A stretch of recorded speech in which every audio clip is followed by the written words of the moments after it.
আসসালামু আলাইকুম। আমার চ্যানেলে আপনাদের সকলকে স্বাগত।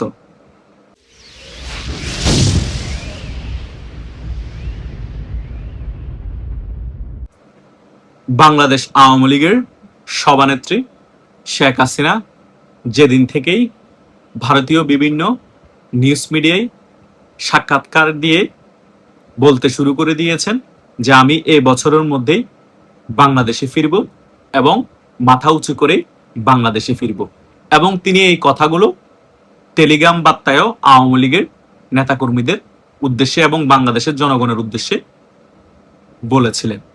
এই বক্তব্যের কিছুদিন পর পরই কিন্তু শেখ হাসিনার বিষয় নিয়ে এবং বাংলাদেশ আওয়ামী লীগের বিষয়টা নিয়ে বর্তমান প্রধানমন্ত্রী তারেক জিয়া ভাবা শুরু করে দিয়েছে, এবং তার কিছুদিন পরেই কিন্তু আমরা দেখতে পেয়েছি বর্তমান স্বরাষ্ট্রমন্ত্রী সালাউদ্দিন আহমেদ বিভিন্ন জায়গায় ইনিয়ে বিনিয়ে বোঝানোর চেষ্টা করেছে আওয়ামী লীগ একটি সন্ত্রাসী সংগঠন, আওয়ামী লীগকে আদালতের মাধ্যমে আমরা সংগঠন হিসেবে নিষিদ্ধ করব। সেটাই কিন্তু এখন পরিলক্ষিত হচ্ছে। গতকালকে এবং আজকে বিভিন্ন আমরা নিউজ মিডিয়া দেখতে পেয়েছি আন্তর্জাতিক অপরাধ ট্রাইব্যুনালের চিফ প্রসিকিউটর তিনি ঘুরিয়ে ফিরিয়ে বলার চেষ্টা করছে অপরাধ প্রমাণিত হলে বাংলাদেশ আওয়ামী লীগকে সংগঠন হিসেবে নিষিদ্ধ করা হবে।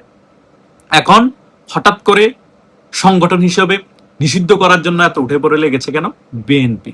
তার মেইন একটাই কারণ হচ্ছে তারা মনে করেছিল সংসদে বিল পাশ করিয়ে আওয়ামী লীগের কার্যক্রম নিষিদ্ধ রাখলে আওয়ামী লীগকে কোণঠাসা করা যাবে, আওয়ামী লীগকে দমিয়ে রাখা যাবে এবং আওয়ামী লীগের জনপ্রিয়তা হ্রাস পাবে। কিন্তু দেখতে পেয়েছে হিতে বিপরীত হয়েছে। আওয়ামী লীগের কার্যক্রম সংসদে বিল পাশ করিয়ে নিষিদ্ধ রাখার পরপরই আওয়ামী লীগ সারা বাংলাদেশ জুড়ে তারা সংগঠিত হয়ে শক্তি সামর্থ্য দেখাতে শুরু করে দিয়েছিল এবং সারা বাংলাদেশ জুড়ে রাজপথে নেমে বিক্ষোভ মিছিল করেছে, জয় বাংলা জয় বঙ্গবন্ধু স্লোগানে রাজপথ প্রকম্পিত করেছে। যখন সেটাও কাজ হলো না, তারপরে আবার দেখতে পাচ্ছে শেখ হাসিনাও বারবার বলছে এই বছরের মধ্যে বাংলাদেশে ফিরে আসবে, নেতা কর্মীরা উজ্জীবিত হয়ে গিয়েছে। তখন তারা প্ল্যানিং করলো এখন তো আর আওয়ামী লীগকে সংগঠন হিসেবে এভাবে রাখা যায় না, একেবারে নিষিদ্ধ করে দিতে হবে। তাহলে বাংলাদেশ আওয়ামী লীগের যে সকল নেতা কর্মীরা আছে তাদের একেবারে মনোবল ভেঙে যাবে। শেখ হাসিনা আর যেই বক্তব্য দেখ না কেন তারা আর উজ্জীবিত হবে না এবং আওয়ামী লীগকে আমরা একেবারে দমিয়ে ফেলতে পারবো, কোণঠাসা করে ফেলতে পারবো। সেই প্ল্যান অনুযায়ী এখন কাজগুলো করে যাচ্ছে বিএনপি।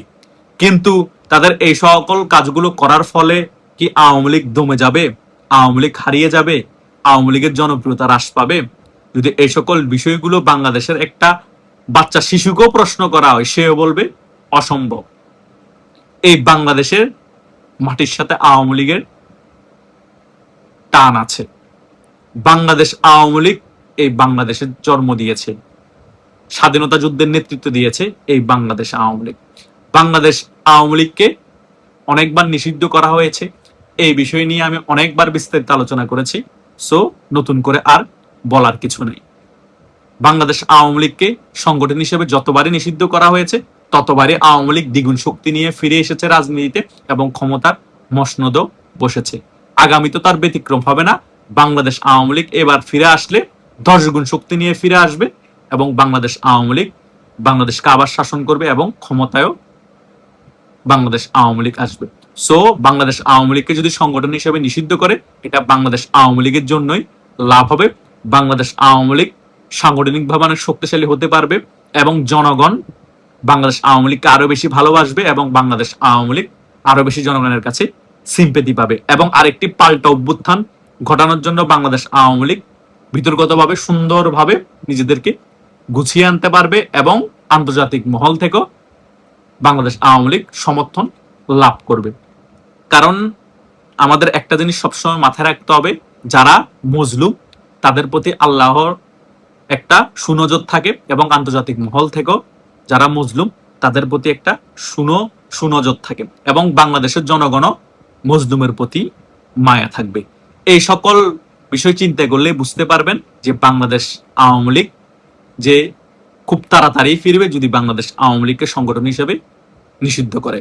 একে তো বাংলাদেশের জনগণ বাংলাদেশ আওয়ামী লীগের পাশে থাকবে, এবং রাগে ক্ষোভে বাংলাদেশ আওয়ামী লীগের নেতা কর্মীরা কাফনের কাপড় পরে আরেকটি পাল্টা গণঅভ্যুত্থান ঘটানোর জন্য রাজপথে নামবে। আন্তর্জাতিক মহল থেকে বাংলাদেশ আওয়ামী লীগ সমর্থন পাবে। সকল বিষয় চিন্তা করলে বাংলাদেশ আওয়ামী লীগের জন্য পজিটিভ, যদি আওয়ামী লীগকে সংগঠন হিসেবে নিষিদ্ধ করে। হয়তোবা আওয়ামী লীগের সংগঠন হিসেবে নিষিদ্ধ করলে আরো কিছু মাস কিছু বছর হয়তো স্টিমুলার চলবে। এই সকল বিষয় সহ্য করতে হবে। এই সকল বিষয় সহ্য করে সকল কিছু গুছিয়ে নিয়ে জনগণকে পাশে নিয়ে আন্তর্জাতিক সমর্থন নিয়েই বাংলাদেশ আওয়ামী লীগকে আরেকটি পাল্টা অভ্যুত্থান ঘটিয়ে বাংলাদেশের রাজনীতিতে ফিরতে হবে। বাংলাদেশ আওয়ামী লীগের কাছে যদি বাংলাদেশ আওয়ামী লীগের সংগঠন হিসেবে নিষিদ্ধ করে আর কোনো অপশন থাকবে না, তখন বাংলাদেশ আওয়ামী লীগের কাছে আর একটি অপশনই থাকবে হাতে, সেটা হচ্ছে আরেকটি পাল্টা অভ্যুত্থান। আর তা না হলে বাংলাদেশে আরেকটি সেনা অভ্যুত্থান ঘটাতে হবে। এই দুইটা বিষয় যদি না ঘটে, তখন আর বাংলাদেশ আওয়ামী লীগ বাংলাদেশের রাজনীতি ফিরতে পারবে না এবং ক্ষমতায়ও বসতে পারবে না। কিন্তু এটা আমি আপনাদেরকে কনফিডেন্স নিয়ে বলতে পারি, বাংলাদেশ আওয়ামী লীগকে যদি সংগঠন হিসেবে নিষিদ্ধ করে, হয়তো তার কিছু মাস কিছু বছর পরে বাংলাদেশের সেনা অভ্যুত্থান ঘটবে। আর তা না হলে আরেকটি পাল্টা অভ্যুত্থানের মাধ্যমে বাংলাদেশ আওয়ামী লীগ বাংলাদেশের রাজনীতিতে ফিরে আসবে। সো আপনাদের হতাশাগ্রস্ত হওয়ার কিছু নাই। বিএনপির কাজ করবে, জামাত এনসিপি তারা তাদের কাজ করবে।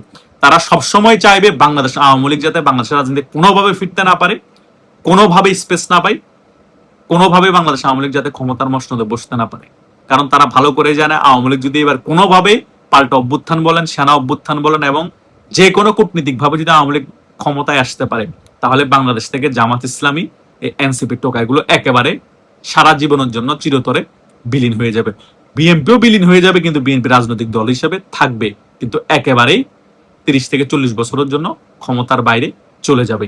এই সার্বিক সকল বিষয় বুঝতে পেরে এখন এরাও সেম কাজটা করতে চাচ্ছে, যে আওয়ামী লীগকে 30-40 বছরের জন্য বাংলাদেশের রাজনীতি থেকে বিলীন করে দিতে হবে, সংগঠন হিসেবে নিষিদ্ধ করতে হবে, একেবারে দমন নিপীড়ন করে একেবারে কোণঠাসা করে রাখতে হবে। আওয়ামী লীগকে কোনোভাবেই মাথাচাড়া দিয়ে দাঁড়াতে দেওয়া যাবে না এবং কর্মীদের মনোবল দুর্বল করার জন্য সংগঠন হিসেবে নিষিদ্ধ করা ছাড়া আর কোনো উপায় নেই। তা না হলে শেখ হাসিনা যে কোনো মুহূর্তে বাংলাদেশে ফিরে আসতে পারে এবং কর্মীদেরকে উজ্জীবিত রেখে তিনি সকলকে এয়ারপোর্টও আসতে বলতে পারে। এই সকল বিষয়গুলোকে মাথায় রেখে বিএনপি, জামাত, এনসিপি একটা সিদ্ধান্তে উপনীত হয়েছে, আমাদের একটাই মাত্র শত্রু রাজনৈতিক দল বাংলাদেশ আওয়ামী লীগ।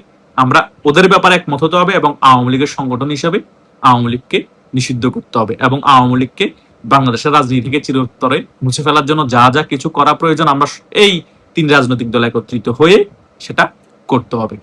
সেই প্ল্যানেই তারা আগাচ্ছে। এই প্ল্যানগুলো আর অনেক আগে করা হয়ে গিয়েছে, এখন এই প্ল্যান মতে তারা কাজ করবে। তাদের প্ল্যান মতো তারা কাজ করুক, আর যারা মুক্তিযুদ্ধের পক্ষের শক্তি আওয়ামী লীগকে ভালোবাসেন, তারা তাদের প্ল্যান মতো কাজ করে কিভাবে পাল্টা অভ্যুত্থান ঘটিয়ে বাংলাদেশের রাজনীতিতে ফিরে আসবেন, আবার ক্ষমতায় আসবেন, সেই লক্ষ্যে আপনাদের কাজ করতে হবে। কোনোভাবেই হতাশাগ্রস্ত হওয়া যাবে না, কোনোভাবেই ভয় পাওয়া যাবে না। কারণ বিড়ালের মতো 100 বছর বেঁচে না থেকে, 12 বছর বেঁচে না থেকে, 5 বছর বেঁচে না থেকে, বাঘের মতো একদিন বেঁচে থাকুন মাথা উঁচু করে। এই সকল বিষয়গুলো আপনারা মাথায় রেখে আগামীতে রাজনীতি করতে হবে। আশা করছি আমি এই ভিডিওর আলোচনায় প্রথম থেকে শেষ পর্যন্ত যে সকল বিষয়গুলো আপনাদেরকে ক্লিয়ার করার চেষ্টা করেছি, যারা শেষ পর্যন্ত আমার ভিডিওটি দেখেছেন মোটামুটি সকল বিষয় ক্লিয়ারলি বুঝতে পেরেছেন। ধন্যবাদ সকলকে।